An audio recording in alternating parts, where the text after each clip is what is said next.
Boa noite a todos. Boa noite. Hoje, exatamente 24 de setembro de 2024, estamos nós reunidos para estudarmos a obra O Livro dos Espíritos.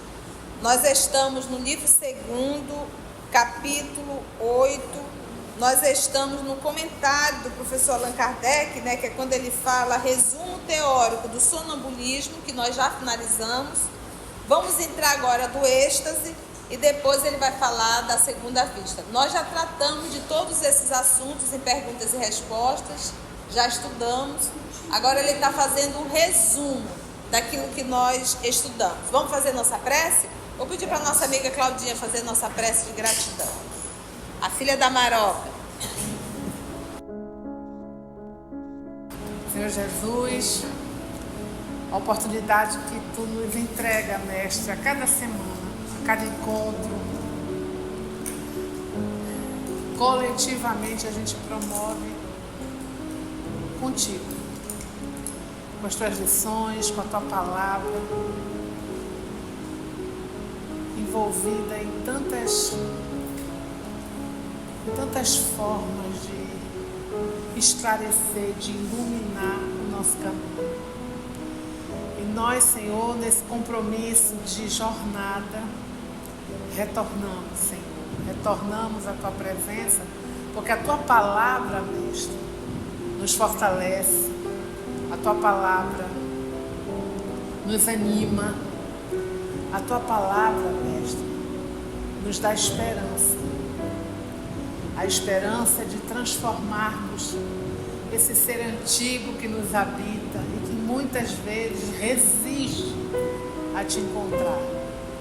Mas nós persistimos, nós insistimos, porque no nosso coração, Senhor, está plantada a semente do amor que nós absorvemos quando encontramos o Teu Evangelho, distribuído em tantas lições, em tantas obras, e hoje no Livro dos Espíritos. Nos fortalece, Mestre, para que essa lição, essa compreensão, essa luz, ela permaneça em nós, nos modificando para uma caminhada muito mais próxima de Ti e de nosso Deus Pai. Nos fortalece, Mestre, é a Tua presença que nos mantém no bom ânimo e na certeza de que estamos no caminho que leva a Ti. Obrigada, Mestre. Fica conosco, Jesus, agora e sempre. Que assim seja. Obrigada, Claudinha. Vamos então? O êxtase, diz Kardec, é o estado no qual a independência da alma e do corpo se manifesta de modo mais sensível, tornando-se, de certa forma, palpável. Então, palpável aí de uma forma metafórica, tá?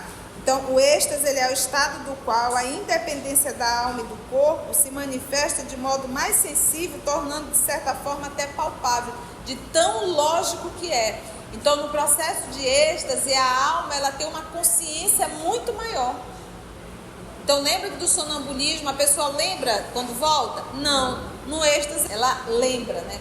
Então, por isso que ele diz que é o estado no qual a independência da alma e do corpo se manifesta de modo mais sensível, tornando-se, de certa forma, até palpável, ao ponto de se tocar, ao ponto de tão autêntico, que é como se tocasse nisso. Aí ele pula no sonho e no sonambulismo, a alma vaga pelas regiões terrenas. Presta muita atenção aqui. No êxtase, o espírito permanece na terra? Não, ele vai a lugares infinitos. Por isso que isso está vinculado a espírito superior. O êxtase é espírito superior. No sonho, no sonambulismo, não é espírito superior. Mas ele vai estar em contato com o quê? Com mundos infinitos? Não, ele está sempre em contato com as coisas aqui da Terra. Então, Então, no sonho, quando a gente dorme, deita, que a gente sai temporariamente do corpo, que a gente entra no processo de sonho, no sono, a gente está por aqui também. A gente não vai para mundos infinitos, colônias evoluídas, não, a gente fica aqui. No sono, né? No sonho e no sonambulismo. Sonambulismo, nós já conversamos bastante, não é aquele movimento que acontece quando a gente dorme, que levanta e fica falando, não. É um transe sonambúlico, em que você passa a ter conversas, enxergar o mundo espiritual e falar do mundo espiritual, tá bom? Como é que você vai identificar um sonambulismo? Ele fala do mundo espiritual, ele fala como espírito. Esse sonambulismo que a gente conhece, a pessoa não fala coisa com coisa. A pessoa não sabe nem por onde que está indo, ela está... Então isso é o que a gente chama de sonâmbulo. O sonambulismo aqui que Kardec trata é esse movimento de mediunidade em que a pessoa fala tendo consciência espiritual. Então tem lógica a fala dela, entendeu? Então é fácil você distinguir o que é o sonâmbulo e o sonambulismo, né? O sonambulismo é algo espiritual. O sonâmbulo é aquela coisa corriqueira que a pessoa não sabe nem dizer o que está acontecendo. Ficou claro isso? E no processo do sonambulismo, esse espírito entra em êxtase? Não. Ele permanece aqui. Ele também não lembra. Ele volta para o êxtase. No êxtase, penetra em um mundo desconhecido, ou seja, nada que pareça com a Terra. O dos espíritos etéreos. Mas tia, espírito não é etéreo? Não necessariamente. Nós temos espíritos desencarnados com corpos perispirituais tão denso, tão grosseiro que parece o corpo físico, por conta do seu grau de evolução. Quando ele fala aqui nesses espíritos etéreos, ele está falando de nível de evolução mesmo. Corpos perispirituais bem sutis, com os quais entra em comunicação, sem todavia poder ultrapassar certos limites, que não poderia transpor sem desfazer totalmente os laços que aprendem a alma ao corpo. Um fulgor resplandecente e inteiramente novo a envolve. Harmonias desconhecidas na terra a extasiam. Extasiam quem? A alma. Um bem-estar indefinível a invade. Goza antecipadamente da beatitude celeste e pode-se dizer que põe um pé no limiar da eternidade. Nesse êxtase aqui a pessoa quer voltar? Não quer. Agora, isso é algo que nós temos capacidade de fazer? Óbvio que não.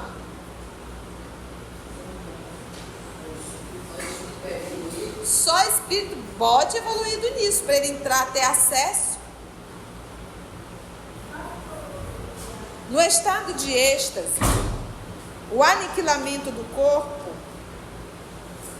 é quase completo. A pessoa que se desassocia quase que completamente do corpo. Por isso que ele diz, o aniquilamento do corpo. Ele só mantém, por assim dizer, a vida orgânica. Porque não tem inteligência ali, a inteligência foi embora. Só a vitalidade do corpo, entendeu? Sente-se que a alma está ligada a ele apenas por um fio, que um esforço a mais poderia romper para sempre. Ou seja, é comum? É fácil? Não é, gente. Até porque, para você se desligar nesse nível, é porque a matéria não tem mais influência sobre você. Agora, quando a gente pega um tema desse de êxtase, a gente encontrou isso lá na obra Paulo Estevam, teve um momento que Paulo entrou no êxtase. Que tanto é que ele diz, a partir de hoje ninguém mais me molesta. Porque ele estava sendo chicoteado. E ele entra em êxtase, deixa o corpo e vai embora. Ele não sente mais nenhuma chicotada. Deixa o corpo ali e vai embora. Ele entrou em êxtase. Mas para ele fazer isso, olha o nível que Paulo já está. Então agora imagina Jesus, o nosso Senhor. A diferença é que Paulo deixou o corpo e foi. Se nós acompanharmos aqueles momentos da crucificação, Jesus esteve constantemente presente. Ele em nenhum momento entrou em êxtase. Ele ficou até os últimos momentos. Pai, perdoa, eles não sabem o que fazem. Ao ponto de um esforço enorme de olhar para a mãe e dizer: mãe, eis aí teu filho, filho, eis aí tua mãe. Ao ponto de dizer: tenho sede, e a gente ofertar o vinagre. Então a gente observa todas as falas, Jesus bem consciente, não entrou em êxtase, viveu todo aquele processo. Quando você é o espírito da hierarquia de um Cristo ou um espírito superior, a matéria não te desequilibra. Então o que nos desequilibra é a sensação da dor. A dor é algo fisiológico, dói, só que ele tem um equilíbrio sobre ela. Ele é o Cristo. Ele não se desespera com a dor.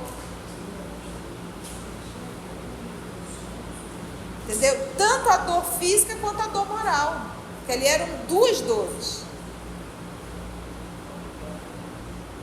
Não é algo comum, então não te preocupa que você vai entrar em meditação. Porque Deus diz: tia, quando a gente entra em meditação profunda, há uma probabilidade de nós desencarnarmos? Já descobrimos que a não ser que você seja um espírito já da hierarquia de Paulo para lá. Então já obtemos a resposta, tá? Então ele diz: no estado de êxtase, o aniquilamento do corpo é quase completo. Ele só mantém, por assim dizer, a vida orgânica. Sente-se que a alma está ligada a ele apenas por um fio, que um esforço a mais poderia romper para sempre. Nesse estado, desaparecem todos os pensamentos terrestres, cedendo lugar ao sentimento apurado, que é a própria essência do nosso ser imaterial, ou seja, a alma. Inteiramente entregue a tão sublime contemplação, o estático, que é o que está em êxtase, encara a vida apenas como uma parada momentânea. Para ele, os bens e os males, as alegrias grosseiras e as misérias da terra não passam de incidentes fúteis de uma viagem, da qual se sente feliz por ver o termo, o final. O que nós mais buscamos, é o apego às coisas.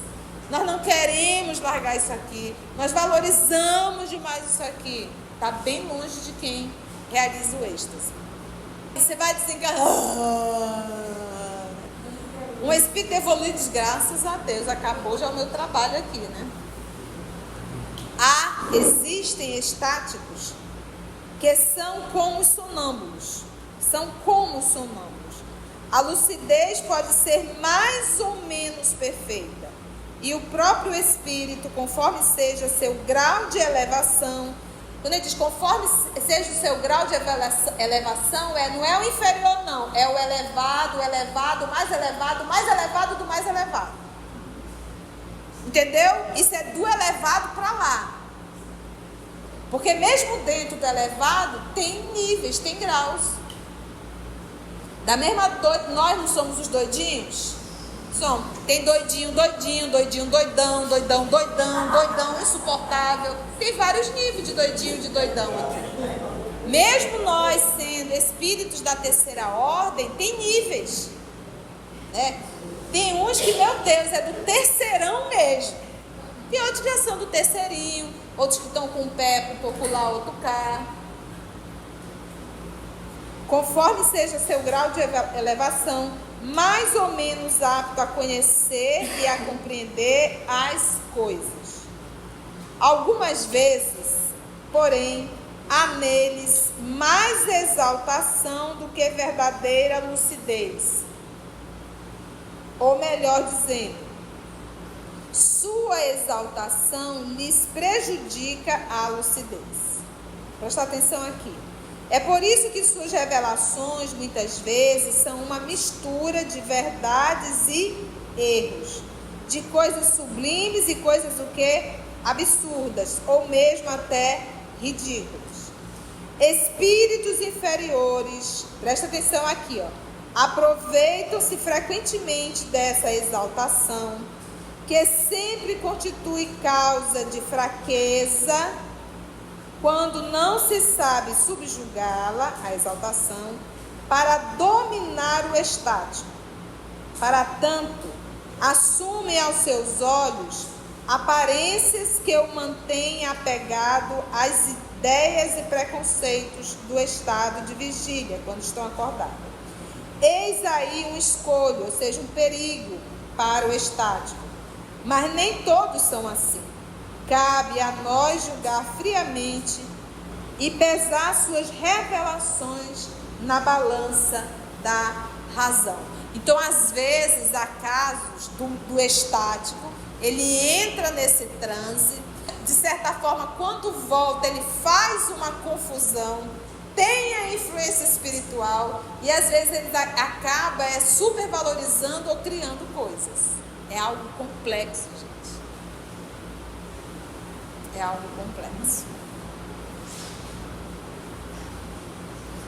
Agora, a emancipação da alma se manifesta, às vezes, no estado de vigília, a emancipação da alma, eu aqui acordado,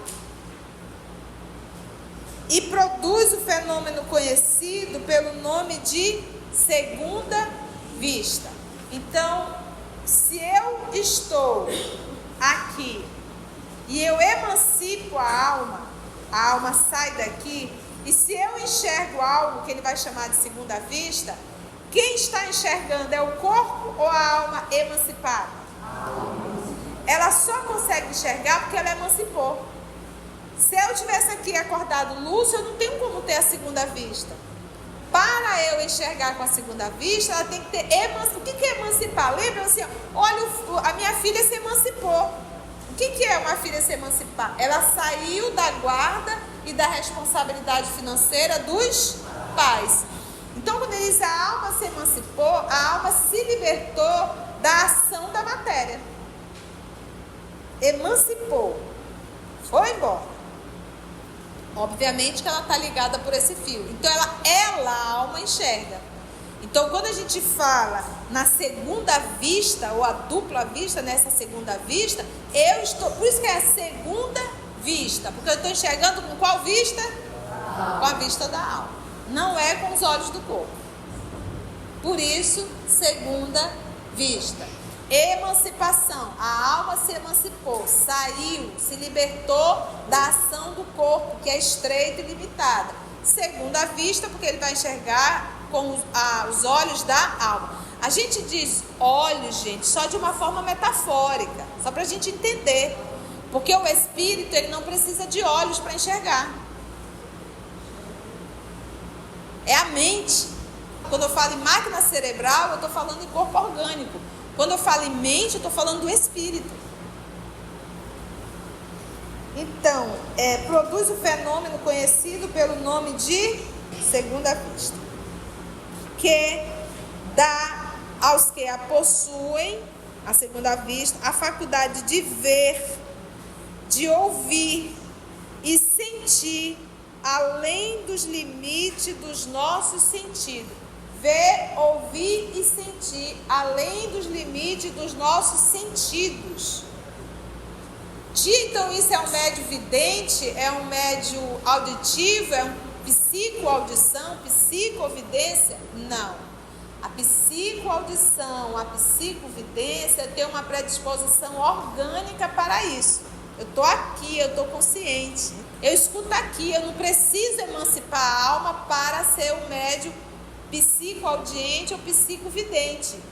Na segunda vista, a alma tem que emancipar. Ficou confuso? Vou repetir. Para eu enxergar com a segunda vista, a alma tem que o quê? Emancipar. Eu tenho que me desligar temporariamente do corpo para a alma enxergar, ver, ouvir e sentir. Quando eu sou médium, psicofônico, psicovidente, psicoaudiente, ou seja, escuto o espírito, vejo o espírito na condição de médium, eu estou aqui consciente, lúcido, eu não emancipo e eu estou enxergando tudo. Eu estou ouvindo. Essa faculdade, ela é rara. Essa faculdade aqui de médium vidente é raro.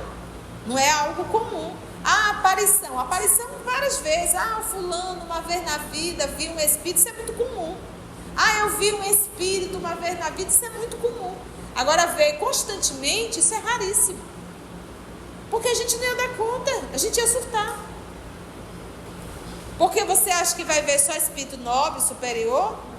Você vai ver tudo. Você vai ficar um tanto assustado. Entendeu? A diferença do médium sonambúlico, do médium, do êxtase, né? Aquele que está em êxtase, e dessa que a gente aprendeu de segunda vista. E aqui já é o resumo, nós já detalhamos bastante. Percebem as coisas ausentes por toda a parte onde a alma possa estender a sua ação. Então, o que nós sabemos? Quanto mais evoluído o espírito, maior o seu poder de irradiação. E é essa irradiação que tem contato com aqueles ambientes. Então, essa alma, ela irradia. Então, quanto mais evoluída, mais longe essa irradiação, melhor a interação. Quanto menos evoluído, menor a irradiação. Entendeu isso? Imagina a radiação de um Cristo. Pode chegar até em outro planeta, em outra galáxia. E nós aqui, no máximo, lá no outro bairro, O que a colega está trazendo é um livro chamado Instruções Psicofônicas, que eram as reuniões mediúnicas realizado em Pedro Leopoldo, onde nós tínhamos o seu Arnaldo Rocha como dialogador e tínhamos o Francisco Cândido Xavier como médium. Então, como eles tinham recebido de presente aqueles gravadores enormes com aquelas fitas, sabe? Eles gravavam as reuniões mediúnicas. E depois, eu acho que quem deu de presente foi até o Paiva Neto, se não me falha a memória. Acho que foi ele que deu, se não me falha a memória. Deu de presente aquele aparelho e eles começaram a gravar. Depois o seu Arnaldo Rocha transcreveu todas as psicofonias. E esse material ficou publicado no livro. Depois de muito tempo, o senhor Oceano Vieira foi até Pedro Leopoldo e alguém tinha essas fitas gravadas, guardadas. Aí ele pediu esse material, imagina aquelas fitas enormes, aqueles rolos, ele conseguiu recuperar. E aí hoje nós temos o DVD e está inclusive no YouTube. Você pode ouvir isso no YouTube, Instruções Psicofônicas, vai lá no YouTube. E ali você vai ouvir as comunicações psicofônicas através de Chico Xavier. E uma dessas é essa de Madre Teresa. Teresa Dávila. E lá é dito, né, antes da comunicação, que ela iria usar o médium como um rádio. Que ela estaria irradiando o seu pensamento do planeta que ela estava, da dimensão que ela estava. E aí utilizou, a mensagem porque a Teresa Dávila era considerada uma intelectual, e era. Então é uma mensagem que não é fácil de se compreender, de tamanha intelectualidade dela. Mas vamos finalizar? Percebe então as coisas ausentes por toda parte, onde a alma possa entender a sua ação. Percebe, né? Veem, por assim dizer, através das vistas ordinárias e como por uma espécie de miragem. No momento em que o fenômeno da segunda vista se produz, o estado físico do indivíduo, vou repetir, o estado físico do indivíduo é sensivelmente o quê? Modificado, O olho tem algo de vago, porque lembra que ele emancipou. Então o médium vidente, ele está aqui consciente, ele olha e diz, meu Deus, olha aquele ali, meu Deus, olha aquele ali, ele está consciente. No caso da segunda vista, não, ele para, o olhar dele fica perdido, porque ele já não está mais olhando com esses olhos, porque ele já está percebendo e vendo o que está lá longe, em espírito, entendeu? Por isso é que ele diz aqui, o estado físico do indivíduo é sensivelmente modificado, o olho tem algo de vago, ele fita sem ver, então ele fixa uma imagem ali e fica parado, duro, mas ele não está mais olhando para isso daqui, entendeu? Ele está vendo longe. Toda a sua fisionomia reflete uma espécie de exaltação. Constata-se que os órgãos visuais são alheios ao fenômeno, já que a visão persiste, apesar da oclusão dos olhos. Para quem desfruta de tal faculdade, ela parece tão natural como a de ver. Considera-na um atributo do seu ser, sem nada a ter de excepcional. Muitas vezes, o esquecimento se segue. A pessoa, quando volta do transe, não lembra do que viu. Ela falou aqui, mas ela já não lembra. Muitas vezes, isso quer dizer que é sempre? Muitas vezes o esquecimento se segue a essa lucidez passageira, cuja lembrança se torna cada vez mais vaga e acaba por desaparecer, como a de um sonho. O poder da segunda vista varia desde a sensação confusa até a percepção clara e nítida das coisas presentes ou ausentes. No estado rudimentar, ela confere a certas pessoas o tato, a perspicácia, uma espécie de segurança em seus atos, a que se pode chamar de precisão de golpe de vista moral. Mais desenvolvida, desperta pressentimentos. Olha que interessante isso aqui que ele fala. Vou voltar, olha. No estado rudimentar, rudimentar é o quê? É desenvolvido ou é inicial? No estado rudimentar, ela oferece apenas o quê? Ela confere a certas pessoas o tato, a perspicácia, uma espécie de segurança em seus atos, a que se pode chamar de uma precisão de golpe de vista moral. Quando ela está mais desenvolvida, ela desperta pressentimentos. Quanto mais desenvolvida ainda, ela mostra os acontecimentos que se deram ou estão para dar-se, né? Então, muitas vezes a gente não tem uma intuição, olha, eu acho que vai... Acontece. Que pode ser uma intuição, né? Uma percepção realmente da minha condição espírita. Então, ele diz que esse processo vai amadurecendo com o tempo. Mas é uma existência? Não. Gente, o nosso futuro, todos nós seremos médios, ou seja, todos nós teremos contato com o mundo espiritual. Não existirá mais a dor da saudade, a dor da separação, a dor da ausência, a dor da insegurança, a dor do será. Não vai. Porque todos nós teremos um contato muito, muito real com o mundo espiritual. E isso vai nos dar uma segurança muito... O que mais nos impede no nosso processo de evolução é a nossa falta de consciência de que nós somos um espírito e não uma personalidade. Que nós estamos aqui temporariamente e que breve retornaremos para a nossa casa. O sonambulismo natural e artificial, qual é o natural? Acontece. É natural. O artificial é porque ele foi provocado. O êxtase e a segunda vista não passam de variedades ou modificações de uma mesma causa. Qual é a causa? A alma. Esses fenômenos, assim como os sonhos, fazem parte da natureza e por isso sempre existiram. A história nos mostra que foram conhecidos e até explorados desde a mais remota antiguidade, encontrando-se neles, naquele que tem a segunda vista, no estático. Todos esses eram o que a gente chamava de profetas. E chamamos também de pitões e pitonisas, né? Chamamos de oráculos dos espíritos. Esse movimento com o mundo espiritual sempre existiu. O fenômeno mediúnico também sempre existiu. Joana d'Arc ali na Idade Média, mas a gente pode pegar, gente, os profetas.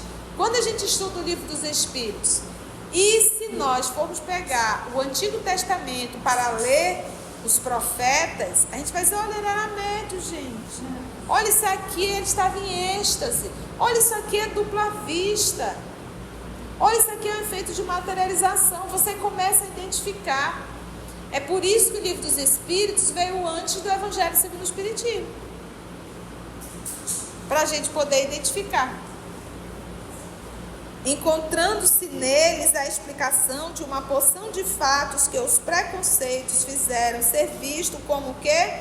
Sobrenaturais, e que na verdade não são sobrenaturais, são fenômenos naturais, mas eram apenas o quê? Desconhecidos. Alguma pergunta? Foi difícil? Nós conseguimos finalizar, nós batemos bastante nessa tecla. Vale a pena ir lá no canal, ouvir novamente esse capítulo, para que nós possamos, se daqui a um ano alguém vai olhar para ti e vai dizer assim, o que é o sonambulismo?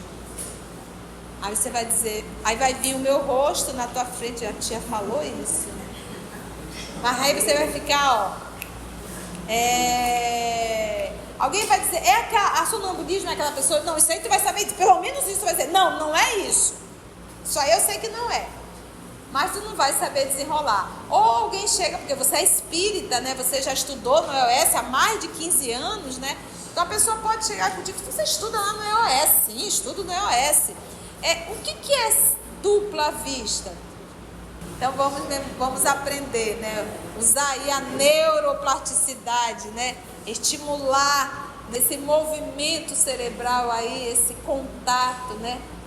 Temos que exercitar, senão, e através da memória, é através de fixar que a gente vai começar a aprender. Para fixar, memorizar, não é apenas uma vez, a gente tem que estar sempre vendo, revendo, vendo e revendo. Tia, mas a senhora tem 30 anos estudando isso, gente. Não são 30 dias. Será que em 30 anos deu para me aprender alguma coisinha, né? Se você chegou até aqui o final, deixa seu comentário. É muito importante a gente poder ler o teu comentário. Não esqueça de curtir para que possa divulgar a página. Dá o seu like, né? E, se possível, faça a sua inscrição no nosso canal e toca o sininho. Porque quando você toca o sininho, o YouTube avisa para você quando o EOS publicar um novo estudo. Então, receba um grande abraço da família EOS Manaus. Antes de orarmos em agradecimento, vamos ouvir algumas considerações da tia que destacamos neste estudo para a reflexão dos ensinamentos. Vamos aos destaques da tia? No processo de êxtase, a alma ela tem uma consciência muito maior. Então, lembra do sonambulismo? A pessoa lembra quando volta? Não. No êxtase, ela lembra, né? Por isso é que ele diz que é o estado no qual a independência da alma e do corpo se manifesta de modo mais sensível, tornando-se, de certa forma, até palpável, ao ponto de se tocar, ao ponto de... No êxtase, o espírito permanece na terra? Não, ele vai a lugares infinitos. Por isso que isso está vinculado a espírito superior. O êxtase é espírito superior. No sonho, no sonambulismo, não é espírito superior. Mas ele vai estar em contato com o quê? Com mundos infinitos? Não, ele está sempre em contato com as coisas aqui da Terra. E no processo do sonambulismo, esse espírito entra em êxtase? Não, ele permanece aqui. Nesse êxtase aqui, a pessoa quer voltar? Não quer. Agora, isso é algo que nós temos capacidade de fazer? Óbvio que não. Ou seja, é comum? É fácil? Não é, gente. Até porque Porque para você se desligar nesse nível, é porque a matéria não tem mais influência sobre você. Nós não queremos largar isso aqui. Nós valorizamos demais isso aqui. Está bem longe de quem realiza o êxtase. Espírito não é etéreo? Não necessariamente. Nós temos espíritos desencarnados com corpos perispirituais tão denso, tão grosseiro que parece o corpo físico, por conta do seu grau de evolução. Se eu estou aqui e eu emancipo a alma sai daqui, e se eu enxergo algo que ele vai chamar de segunda vista, quem está enxergando é o corpo ou a alma emancipada? Ela só consegue enxergar porque ela emancipou. Se eu tivesse aqui acordado lúcido, eu não tenho como ter a segunda vista. Então, quando ele diz a alma se emancipou, a alma se libertou da ação da matéria. Porque eu estou enxergando com qual vista? Com a vista da alma. Não é com os olhos do corpo. Emancipação. A alma se emancipou, saiu, se libertou da ação do corpo, que é estreita e limitada. Segunda vista, porque ele vai enxergar com os olhos da alma. A gente diz olhos, gente, só de uma forma metafórica, só para a gente entender. Porque o espírito, ele não precisa de olhos para enxergar. É a mente. Quando eu falo em máquina cerebral, eu estou falando em corpo orgânico. Quando eu falo em mente, eu estou falando do espírito. A psicoaudição, a psicovidência tem uma predisposição orgânica para isso. Eu estou aqui, eu estou consciente. Eu escuto aqui, eu não preciso emancipar a alma para ser o médium psicoaudiente ou psicovidente. Na segunda vista, a alma tem que emancipar. Essa faculdade aqui de médium vidente é raro. Quanto mais evoluído o espírito, maior o seu poder de irradiação. Quanto menos evoluído, menor a irradiação. Imagina a radiação de um Cristo. Pode chegar até em outro planeta, em outra galáxia. E nós aqui, no máximo, lá no outro bairro. O médium vidente, ele está aqui, consciente. No caso da segunda vista, não. Ele para, o olhar dele fica perdido, porque ele já não está mais olhando com esses olhos, porque ele já está percebendo e vendo o que está lá longe, em espírito. Esse processo vai amadurecendo com o tempo. Mas é uma existência? Não. Gente, o nosso futuro, todos nós seremos médios, ou seja, todos nós teremos contato com o mundo espiritual. Não existirá mais a dor da saudade, a dor da separação, a dor da ausência, a dor da insegurança, porque todos nós teremos um contato muito, muito real com o mundo espiritual. E isso vai nos dar uma segurança muito. O que mais nos impede no nosso processo de evolução é a nossa falta de consciência de que nós somos um espírito e não uma personalidade. E nós estamos aqui temporariamente e que breve retornaremos para a nossa casa. Naquele que tem a segunda vista, no estático, todos esses eram o que a gente chamava de profetas, pitões e pitonisas. Chamamos de oráculos dos espíritos. Esse movimento com o mundo espiritual sempre existiu. O fenômeno mediúnico também sempre existiu. É por isso que o Livro dos Espíritos veio antes do Evangelho segundo o Espiritismo, para a gente poder identificar. Assim, concluindo o nosso estudo de hoje e agradecendo o nosso Mestre Jesus por mais este momento de aprendizado, vamos orar? Assim agradecemos a Deus, nosso Pai, agradecemos a Jesus, o amor de nossa vida, e aos nossos amigos espirituais aqui presentes por mais uma oportunidade de estudo e reflexão. Graça te damos, que assim seja. EOS Manaus, estudando para servir ao Cristo. Visite nosso site em www.eosmanaus.org. No YouTube, procure o canal EOS Manaus. Participe do nosso grupo no Facebook. No Instagram somos @EOSManaus. Escute e estude na Rádio Manaus de Estudos Espíritas. Estamos, também, em diversas plataformas de áudio. Procure EOS Manaus, no seu aplicativo preferido. EOS Manaus. Estudando para servir ao Cristo.